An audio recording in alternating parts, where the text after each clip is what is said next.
Welcome back, everybody. You got Will and I-Man here from the Block Runner MetaZone, Roby, and Mscribe, and today we're going to be talking about the Royals. Again. More specifically, okay, we're talking about the Royals, yes, but we're also going to, I guess, update you guys on the situation with Mscribe. Yeah, and the post mid phase 2 of the Royals mint. Yeah, I mean, this is, I guess this is halftime of phase 2. It's definitely halftime, literally. If we if we look at the fucking mint count, literally we're basically halfway through. Yeah. And so it's phase 2. Initially, phase 2 was supposed to go on for 6 hours once the block height activation occurred. That was attempt number 1. Yeah, but attempt number 2 was like, the initial starting gateway had a bit of a clog. A clog is a good way to describe it. Yes. Yeah, imagine like an actual gateway, like you're in World of Warcraft, like you remember those days, right? No, you don't. But there's like gateway and portals and stuff to other dimensions. Okay. Imagine everybody's rushing into the same portals. Like, bodies are gonna pile up, dude. I'm guessing you should just click on it. You're in, right? But that's true. But there's limitations even in World of Warcraft, Okay. So yeah, we happen to experience one of those, tickle some of those. So it took a couple hours, I think, for the clog to, I guess, process through. And then once it did, it was smooth. Dude. Absolute butter. So yeah, we went from about 2,200 mints to... No, yeah, it was 2,200 mints and also less than 1,000 holders at the time. I think it was like just about 1,000. Yeah. I remember seeing like 996, like right 996? Okay. I was like 986. Okay. Whatever. So it was just about 1,000. So that was the Bitcoin Babby crew, dude. So shout out to the Babby. Yeah, they showed community. up 50%, dude. They absolutely showed up. I was thinking conservatively, maybe 20-30% were like still actively present. Because considering like how old of a Ordinal collection that is, for 50% of you to still like be paying attention, that's pretty significant. And like I feel like a lot of it is attributed to giving people enough time to go get a Bitcoin Babby to meet the snapshot. Of course, that's true. Yeah, there was a period of like new community member like onboarding as a result of this. So yeah, that was cool. Phase 1 was executed pretty much flawlessly. Yeah, it was a great showcase. The feedback was tremendous. So yeah, the next day it's like after 24-hour period. All right, phase 2. Yeah, we knew that was gonna be a motherfucker, right? Yeah, we knew it. We knew it. We had a team meeting. It's like, okay, guys, here's the game plan. Literally a huddle, dude. Yeah, literally. I was like, all right, guys, I'm going to be the coach. Yeah. Right? I'm going to give everybody plays. Yeah. All you got to do is do your job. That's right. And we're going to win this game. Yes. Right? Yeah. And then it's like, okay, game time. The buzzard sounds. It's like, all right, let's go. And then it's like, wait a minute, we don't have the ball. It's like, we can't even play this game. Something like that, yeah. Yeah, it was intense. But we knew it was going to be like that. Because we knew the makeup of the secondary phase, NatCat minters, crown holders, which are like, the Mscribe testers and such. Yeah. This is much more like, I don't know, energized. It definitely was. Entry point, I guess. So yeah, it was it's like imagine we're in that stadium for that game. Everybody shows up. They're here for the game. They want to see a good game. Yeah, there was a much bigger spectator count too. Yeah, there was. Yeah. Because people were starting to understand, like, hold up, like, I don't necessarily have to be on the whitelist to kind of like take part. Yeah. Yeah. I could literally just click this link and I'm in there just watching the spectacle unfold. So yeah, that contributed also. There was a clog in the bleachers. There was clogs all over the place. Yeah, it was intense. But it was still badass nonetheless. And then eventually, everything worked out. But so we had to extend the phase for 24 hours, right? Yeah, we were like, well, there's so many clogs. It's like, well, people are clogging it up because they only have 6 hours, right? The show is only here for 6 hours. Everybody wants to be quick. Yeah. I was like, well, let's just extend it, 4 times. Mm-hmm. And then now we have less cloggage.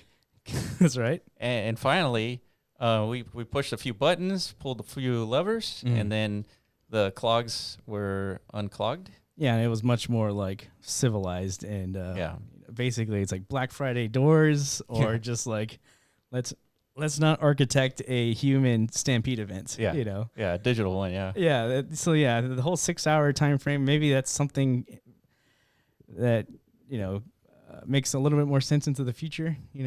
Maybe when there's more like combative PvP elements to these mints. I don't know. Yeah. But as of right now, these 24-hour time spans make a lot more sense. Like it helps us kind of like really test things out along the way, right? And so that delay was like a few hours too. I mean, we were shoveling coal and gasoline into the servers and everything. I mean, we were trying everything. Yeah. So it worked out. Everything was going swimmingly, right? Until we were getting some notifications from community members like, wait a minute, this guy has like a lot of royals. Yeah. And not then, just has them, but he's actively like trying to push them onto other people, right? Yeah. And so, like, dude, it's kind of early for this. You know, I think that's what the community was reacting to. So I was like, let's do some investigating. Yeah. And they looked at that guy's address. He had like several royals, and I was like, wait a minute, this is not supposed to be happening. And so we looked into our systems, and we were I guess trying to figure out how he did it, and we managed to figure out how he did it. It was pretty simple, right? Yeah. And so so then what we did was we were like, okay, we got to pull the plug on this. And I was talking to King, and they were like, yeah, do it, right? Just pull the plug.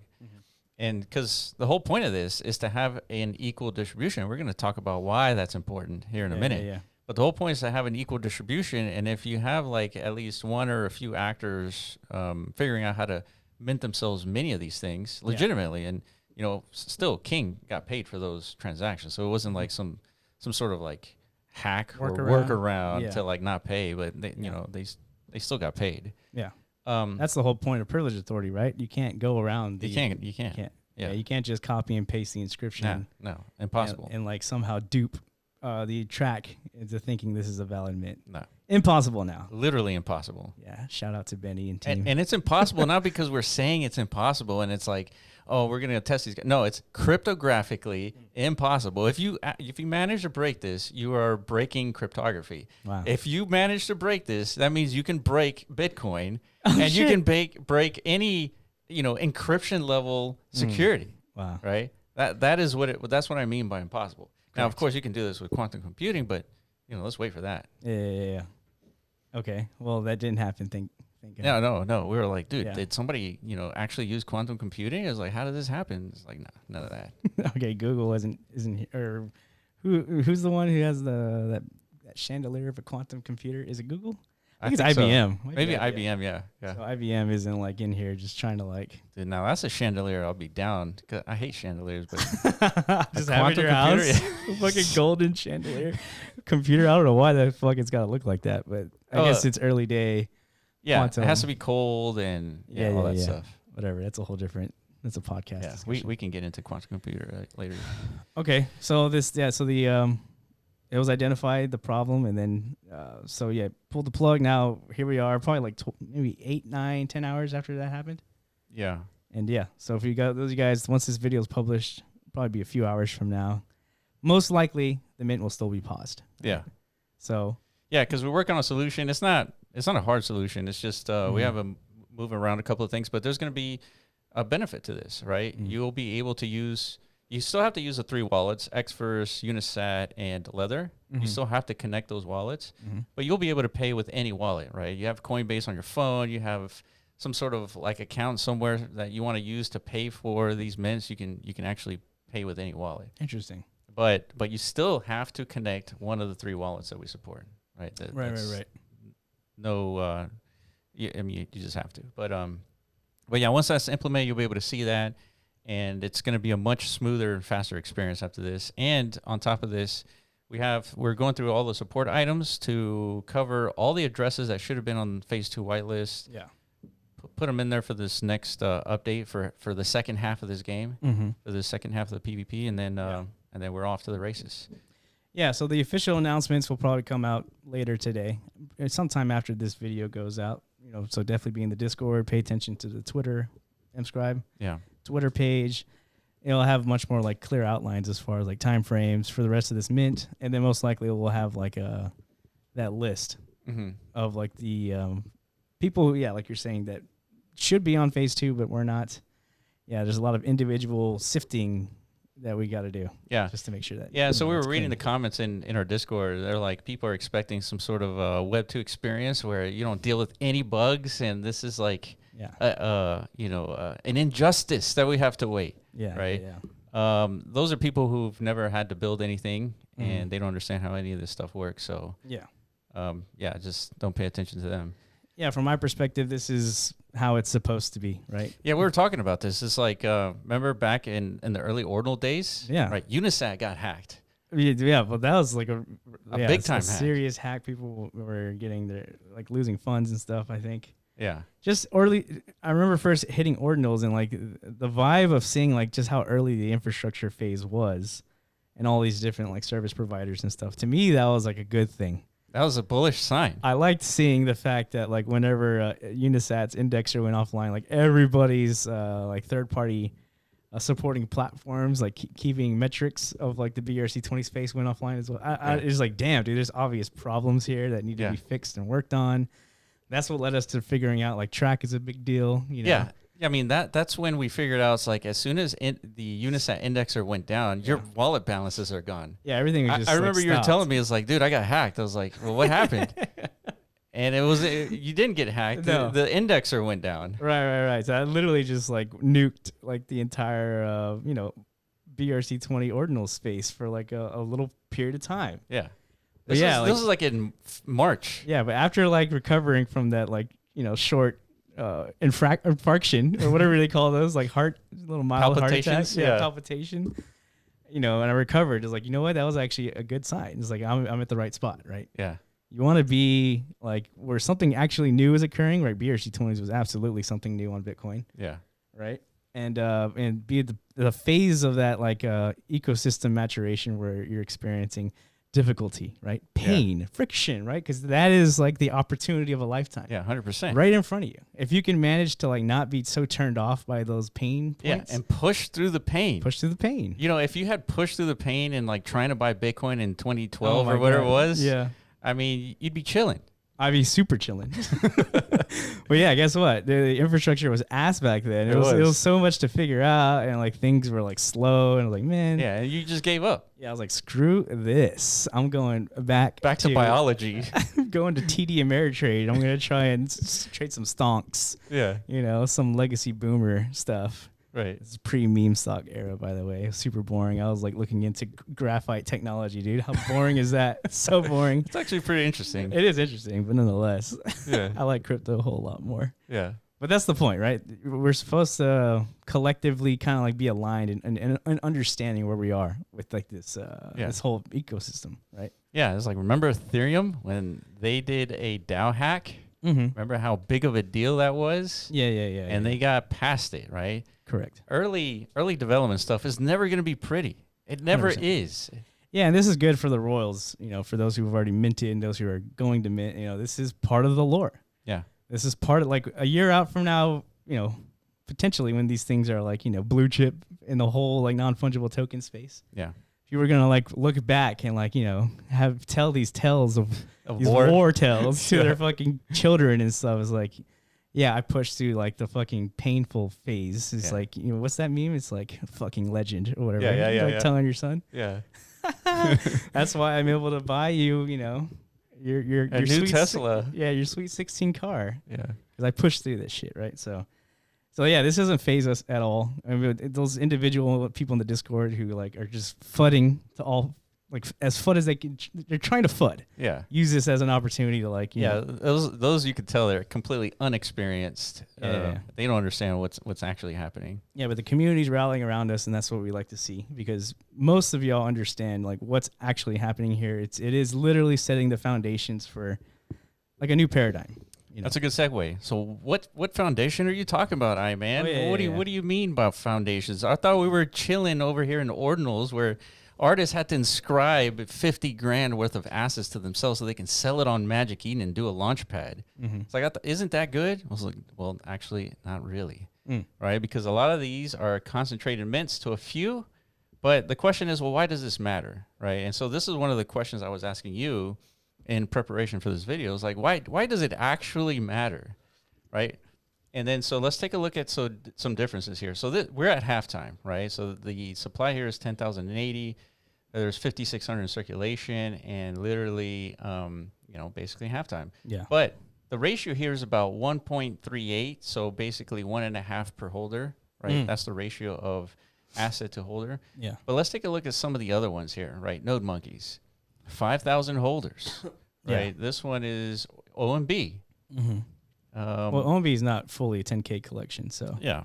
Well, yeah, that's true. I think it's like 5K or something. Yeah. Yeah. So so Node Monkeys, Puppets, Quantum Cats, Frogs, like these are all basically blue chip 10K ordinal projects, right? Yeah. Blob's on its way up there. Look at that with like an almost 8K holder count. Like this is part of the market dynamic, like experimentation, right? And as of right now, the meta is like 10K ceiling at most. There's a couple like trying to break that barrier a bit. Runestones, bitmaps, larger community stuff like that. But still, the meta is largely 10K and below, right? So this is like the sector of experimentation we could do as far as what are the market dynamics actually. Yeah, exactly. If you can remove the holder count as a variable, like what if it was like evenly distributed? What is it going? How does the market react to something like that? Exactly. Yeah. Yeah. When it comes to these squiggly lines, right? A lot of things are happening that generate these squiggles, right? And that's why you're able to do things like technical analysis around them, right? Because there's a lot of shared parallels between these different assets. The main one being like these are all human-driven market activities, right? So here we go. We got NatCats, which was the first of its kind in the UNAT space in the DMT ecosystem. It started like with this early day dilemma, right? The hyper concentration of mints. Early in the open minting framework. Yeah. There is no parameter as far as like what qualifies a minter or does not, right? So therefore, it was concentrated, right? That's right. But the momentum of that market, like the whatever it is, a sentiment, the demand for the asset, enabled it to push through that initial wall of inertia, I guess, and then still like distribute down the line. So it's like in a healthy zone. Yeah. This is why NatCats is up there, right? In blue chip competitive space, right? Yeah, here it is, NatCats. Yeah. But all the others, remember, there's like 400 deployed tickers for the DMT ecosystem. None of them have been able to push past that wall of inertia, right? That's so right. That's what led to this entire privilege authority block pad technology, right? Yeah. This stack. Yeah. So here we are. So it's like, here's another one roughly at the same starting point as far as like market entry valuation. I mean, NatCat started basically free. Yeah. And the Royals collection, it's going to have a market cap probably, I don't know, 400,000 to 600,000, maybe something like that. Yeah. Once everything is minted out. Yeah. But in the context of where all these projects want to go, obviously they want to hit $1 billion plus territory, right? Yeah. As one does. As market participants want to do, right? So in the scope of that, these are both basically at the same like starting point, right? Yeah. So the experiment is what happens between these two collections. Like, one that it's entered into the market with already like this distribution dynamic as part of its like foundational foothold, right? Yeah. That's right. How does the market react with that? Like, what does it do to the squiggly lines, right? If you're like an actual economist or like market scientist, I don't know if that's an actual thing. I'm sure it is. Oh, it is. Yeah, you want these data points, right? Yeah, 100%. Yeah, yeah. That's what an experiment is about. You remove the variables and see how it rolls out. Yeah, right. Because it is unlikely that a scenario where you have a 10K mint and it is minted by 200 to 400 people, that is a better outcome than a 10K mint that has 8 to 10,000 holders. Yeah, right. So. We haven't really seen that. Like, what is like an equal distribution actually look like in terms of squiggly lines? Correct. So yeah, but then so that's a common comparison between these things that have achieved blue chip market notoriety or whatever as such, right? So at a ground stage, UNAT deployers now have access to even entering the market with that level of viability, like right, that check box is already solved, right? Because of the design of the launch mechanism. So now like other variables start to factor in, like, can a legitimate culture be built here? Is there like an actual valuable brand or IP being generated? These are much more like up in the air experimentation things. This is like social. Yeah. So you're talking about adding more variables into what affects the squiggly line, right? Correct. For entertainment purposes, right? Yeah. So if we can help remove one of the variables, meaning distribution, if we can just like remove that other variable, now we have creators who are experimenting with, let's create a brand, or let's create an application that is deployable on Bitmap. Let's see what happens with that. Correct. Or, let's create a platform for other creators to make more art. Like, what happens? 1,000%. Yeah, now it's like as experimenters, creators, developers, deployers, if you believe in the tenets and principles of DMT, you don't have to worry as much about what, the market friction part, right? Because that is a tremendous force. To get past those barriers, it's tough. Yeah. It's difficult. So if you could at least like architect your launch mechanism to the point like how King has, fucking beautifully executed. Yeah. I mean, halftime. We're gathering some steam. Yeah. Recovering. Once this thing is fully completed, like the blueprint is there. Yeah, right? That's and right. Now real experimentation can happen in the DMT space, right? That's right. That's right. Like some serious shit, we don't know what that's going to look like. Yeah. But I know there's really smart people out there thinking about this stuff because they talk to us. Like they're very, very intelligent people. They have really good ideas. But yeah, their main like probably apprehension is like, dude, like what's the point of putting all this work in? Yeah. The market's just like just phase me out anyways. Yeah, right? That's right. So yeah, that's the whole point of this. Yeah. So like you're saying, this is halftime. So I guess as the coach, I gotta do a halftime speech, right? Yeah, dude, I'm fucking. Oh, you're ready for it, right? I need some Gatorade, dude. Yeah. I'm fucking thirsty out here, dude. Just help me out. All right, Gatorade. We're ready for a sponsorship any moment. For real. Yeah. What if like Logan Paul knocked on our doors like, what you need is Prime? Yeah. Huh. No, we're not taking that. No, definitely not. Or maybe we will. No, we won't. That shit's poison. Mike Tyson's going to win anyways. I'm actually probably going to bet on the knockout, to be honest. I don't know. By Mike Tyson? Mike Tyson? It's the wrong Paul brother, guys. Same thing. Shit. Damn it, will you? Same thing, dude. It's all the same. Get same with the character. culture. My bad. It's the wrong Paul. Anyways. Yeah. I think we covered everything. So when is the launch of the second half of the game? It's going to happen probably in the next 24 hours or so. Just depends. Just wait for an announcement. So there's going to be an announcement of like this update, right? Mm-hmm. And then there's going to be another announcement that, we're relaunching the Mint. Yeah. Yep. That's it. And again, shout out to the community. Appreciate everybody who's been like patient and not literally trying to like just pitchfork the fuck out of this. It's like some people just really look for any opportunity to like be enraged. Yeah. To be honest. I see it. I've already known that outrage culture. Yeah. It's like it's like a 10% thing. Like 1 out of 10 people that's just waiting for those opportunities to just like exercise their own like inner rage. Yeah. And like just put it onto somebody else. It's like, fuck, dude, my dad used to hit me as a kid, but Yeah, I'm going to take it on you. Fuck Mscribe. Yeah. You know what I mean? That's how I'm really going to like deal with that damage. So nonetheless, the 90% of you guys are cool. Yeah. We love you guys. Yeah, and shout out to King. They've been great. They've let us handle this situation as best as we think we need to do, like in terms of like pulling the plug and doing all these things, like extending it 24 hours. That was my call. I mean, it wasn't like, I offered it as like, we need to extend it. And they're like, yeah, that's cool. And so we got to do what we got to do because we believe in this mission, right? We need to remove this variable. Yeah. And, let's see what happens when creators take advantage of this platform, right? So, shout out to the community members who flagged us down too. Oh, hell yeah. Thank you. Yeah. Thank you. So I appreciate it. So just hang in there, guys. This thing will be relaunched again, and we'll complete the game here for this PvP battle, and let's see what happens here. All right, appreciate you guys for watching, and we will catch you in the next video. Peace.